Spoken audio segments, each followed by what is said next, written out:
talking shit forever, but tonight's the last time. Bottle on the table like the one we finished last night. Hold up.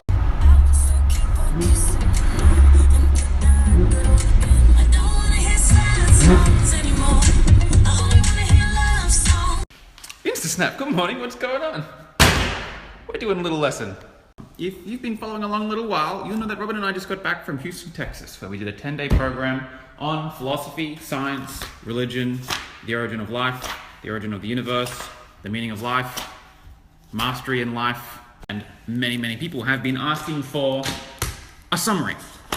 So, since the majority of this is the first out of 2 books, by the way, since the majority of this is way too full on to share on InstaSnap, I'm gonna do my best not to go too deep, but I will pick and choose little bits that I want to cover, and I'll go through the book over the next 10 years and summarize in my own words what I got from it. Here we go, page 19. I want to address this. Logic is your ability to argue for both sides equally. Logic comes from the word logos, which meant breath or word. It means sound. Now, long-term followers have seen me do this a million times before. Understand that as human beings, we have 2 minds. We have an inspired higher mind and a lower animal mind. We have both. Human beings have both, and we're the only creatures that have both. Understand that down in the lower animal mind, we live in a world of duality. We have positives and negatives, happies and sads, ups and downs, rights and wrongs, goods and bads. We take a stance and we have judgment. We seek prey and avoid predator. Up here in the higher inspired mind, we're more likely to live in a world of unity, where we embrace both positives and negatives, prey and predator, happy, sad, good and bad. This is more objective. This is more subjective. Mastery lives here.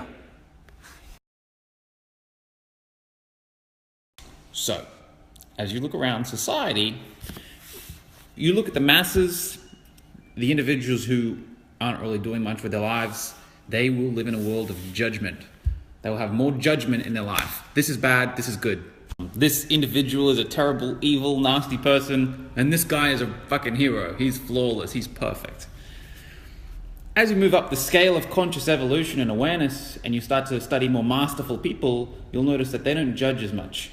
And the reason that they don't judge as much is because they've earned the traits in themselves that they know everyone else has. They know that every person has every trait. They know that the heroes have a dark side and villains have a light side. Everyone is both hero and villain, ultimately. That's why they say never meet your hero. You know why they say that? It's because if you think someone's a hero in your mind, you're infatuated with them and you're unconscious to half of them. You're unconscious to the dark side and you think that they're flawless. And when you meet them, your fantasy crumbles because you realize they're a human being. And the reason that you thought that the hero was so good all that time is because you judge your own dark side. You have a dark side that you haven't embraced and that you haven't loved yet. And you thought, foolishly, that there are people out there who don't have a dark side. And so you put them on a pedestal. And for the duration of time that you go through life thinking that other people have something that you don't, you won't be a master. You'll be part of the masses. And you'll look up to masters. And you'll have bosses. And you'll have people to set the rules for you. People that you have to answer to. And so I'm going to make a statement that could be shocking to many people. It's that you won't master an area of your life until you can argue for both sides equally. That's the definition of logic. Let me give an example. Relationships. You won't master your relationship until you can argue for both sides equally. Until you can authentically and truthfully say, I'm happy to be single and I'm happy to be in a relationship equally. Because if you're addicted to your partner, if you have a fantasy infatuation with your relationship, you will fear the loss of that which you look up to. You will fear the loss of it. And when you're scared in a relationship, you can't be your true, authentic self. So you have to put on a facade half the time. You have to tread on eggshells so that you don't piss the partner off, so that they don't fuck off. That's not mastery. That's fucking subordination. That's what the masses do. Another example is your finances and career. Many people can't argue for both sides equally. Most people that I talk to here who hate their jobs, really resentful for their jobs, they want something else. What they're doing is avoiding pain, seeking pleasure.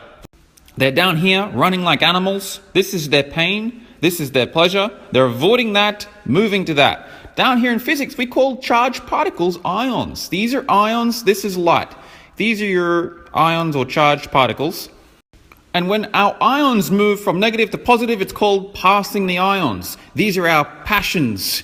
A lot of people promote passion, but passion is this. That's running like an animal. The masses use passion as motivation. Masters, on the other hand, move north. They embrace both negatives, positives, challenges, and supports in the pursuit of their mission. Embracing both charged particles or both ions is ambi meaning two, ions meaning charged particles, ambition. Ambition is north. So in finance and business, this is the nightmare and this is the fantasy. This is multimillionaire status. This is fucking homelessness. If you're shit scared of becoming homeless and failing, you're going to be chasing positivity. You'll be running like an animal. But if you have a vision and a mission and a purpose that's bigger than the positives and negatives, that transcends the fear of going homeless, you will embrace both sides in the pursuit of your mission. That is the path to mastery. In summary, what you want to do is make sure that you own both sides of yourself. That's why I got this custom shirt made. This is my angel, this is my devil. This is my asshole, and this is my kind, generous, giving side. I've got both. And the only reason that I've been able to create a life like my life is that I've got both, I've owned both, I've loved both, and I've used both. You don't acclimate to a great deal of success if you can't turn on your asshole when you need to.